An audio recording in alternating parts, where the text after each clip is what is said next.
Sa showbiz, sex video umanasawang Pacquiao na mahagi ng maagang pamasko sa Sarangani. Mga humila, pinagbigkas muna ng first sa Biblia.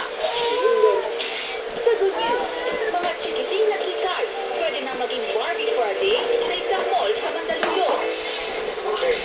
At click sa YouTube, aso, umaangil, marinig lang ang salitang Nico.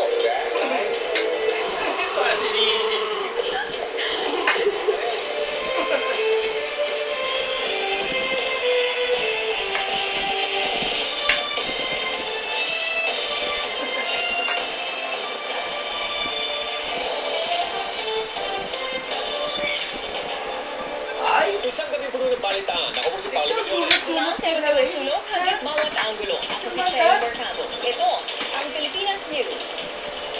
Isa pang opisyal ng National Bureau of Investigation ang nagbitiw sa pwesto sa gitna ng mga isyong na ehensya kaugnay ng kaso ni Janet Lim Napoles. Dahil dito, hindi raw maiwasang maantala ang investigasyon at pagsasampa ng kaso sa mga sangkot sa pork barrel scam. Sa gitna ng isyu ng kakulangan ng tiwala ng Pangulo sa ilang opisyal ng NBI, 4 na opisyal ng ahensya ang sinasabing may problema sa integridad. Ayon nito mismo kay Justice Secretary Laila De Lima. Itong ilan-ilan na deputy directors na ito, napapansin ko, laging merong trust or integrity issues surrounding them. From within and outside NBI, from among the ranks. Consistent yung mga pangalan na naririnig ko. Pero walang ebidensya.